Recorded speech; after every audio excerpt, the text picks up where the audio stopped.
আমরা মমতা বন্দ্যোপাধ্যায়ের নির্দেশে, অভিষেক বন্দ্যোপাধ্যায়ের নির্দেশে আপনাদের এলাকায় সকাল থেকে আমরা বিভিন্ন গ্রামে বিভিন্ন জায়গায় ঘুরছি। আমরা সকালে বৈকুণ্ঠপুর থেকে শুরু করেছি, ওখানে পুজো দিয়ে আমরা আমাদের খামুর, গোপালপুর, হাবড়া হয়ে আপনাদের এখানে এসেছি। একটু বড় আমরা কলিঙ্গের পাড়ে আমাদের একটা রাজনৈতিক সভাবে, সেখানেও আমাদের যাওয়ার জন্য আহ্বান জানাবো। আপনারা জানেন আমাদের মুখ্যমন্ত্রী মমতা বন্দ্যোপাধ্যায় 2011 সালে আপনাদের সকলের আশীর্বাদ নিয়ে ক্ষমতায় এসেছে। আসার পর থেকে আমাদের নেত্রী এই বাংলার উন্নয়নকে বিকশিত করার জন্য, ত্বরান্বিত করার জন্য লড়াই সংগ্রাম করে যাচ্ছে এবং সে 15 বছর ধরে এই বাংলায় কী করেছে তারই খতিয়ান স্বরূপ আমরা আপনাদের গ্রামে খতিয়ান তুলে ধরার জন্য এখানে এসে উপস্থিত হয়েছে। এবং সাথে সাথে আমার পাড়া আমার সমাধান যে যুগান্তকারী কর্মসূচি, যে প্রকল্প আমাদের নেত্রী মমতা বন্দ্যোপাধ্যায় নিয়েছিলেন, সেই প্রকল্পের আওতায় আপনার গ্রামেও, আপনার বুথেও 10 লক্ষ টাকা আমাদের নেত্রী আপনাদেরকে দিয়েছে।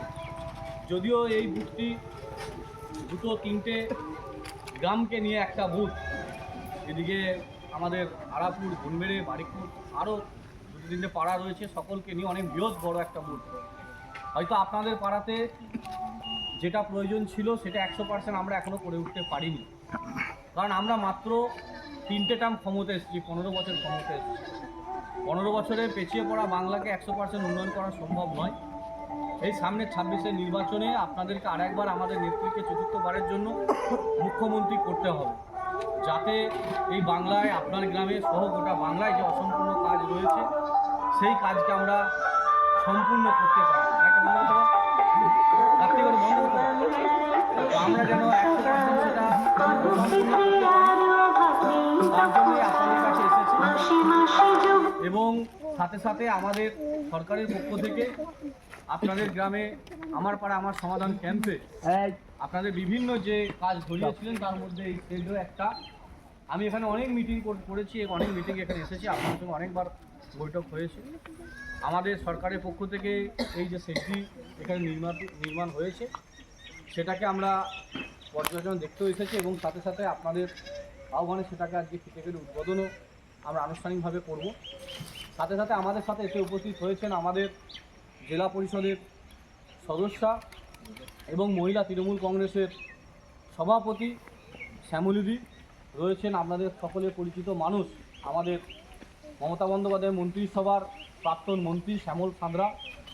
আজকে একটা জিনিস আপনাদেরকে অনুভব করতে হবে যে একটা সময় সাধারণ মানুষকে সরকারের দুয়ারে পৌঁছাতে হতো, বিভিন্ন কাজ নিয়ে বিভিন্ন দরকারে আপনাদেরকে সরকারের কাছে পৌঁছাতে হতো, আর আজকে আমাদের নেত্রী মমতা বন্দ্যোপাধ্যায় সরকারকে আপনাদের দুয়ারে পৌঁছে দিয়েছে। একটা সময় ছিল আপনার একটা কাস্ট সার্টিফিকেট ঠিক করার জন্য, আপনার একটা স্কুল সার্টিফিকেট ঠিক করার জন্য আপনাকে 20 বার বিডিও অফিসে যেতে হতো, আপনার একটা কোনো জমির কাগজের জন্য 20 বার আপনাকে বিএলআর অফিসে যেতে হতো। আজকে কিন্তু আমাদের নেত্রী মমতা বন্দ্যোপাধ্যায় দুয়ারে সরকার করে সেই আধিকারিকদেরকে আপনার দুয়ারে এনে হাজির করে দিয়েছে, আপনার এলাকায় হাজির করে দিয়েছে। অর্থাৎ যে সরকারটা আপনার বাড়িতে পর্যন্ত পৌঁছে গেছে, যে সরকারটা আপনাদের জন্য লড়াই করছে, তাকে রাজনৈতিকভাবে বাঁচিয়ে রাখতে হবে, এই অনুরোধ আপনাদের কাছে করজোরে করতে এসেছি। হয়তো আমাদের চলার পথে ভুল হতে পারে, আমরা যারা নিচু স্তরের দল করি, আমাদের চলাফেরায়, আমাদের কথাবার্তায়, আমাদের কার্যকলাপে হয়তো কোথাও ভুল হতে পারে, তার জন্য আমরা ক্ষমা প্রার্থী আপনাদের কাছে।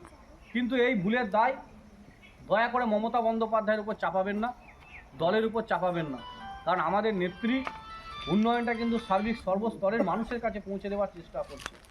আপনারা বলুন, আপনার মেয়েটা কন্যাশ্রী পাওয়ার জন্য, আপনার বাড়ির বৌমা লক্ষ্মী ভাণ্ডার পাওয়ার জন্য এখানকার কোনো নেতাকে বলতে হয় না, আমাদেরকে বলতে হয় না, কারণ আপনারা জানেন মমতা বন্দ্যোপাধ্যায় সবার জন্য এটা ব্যবস্থা করে দিয়েছে।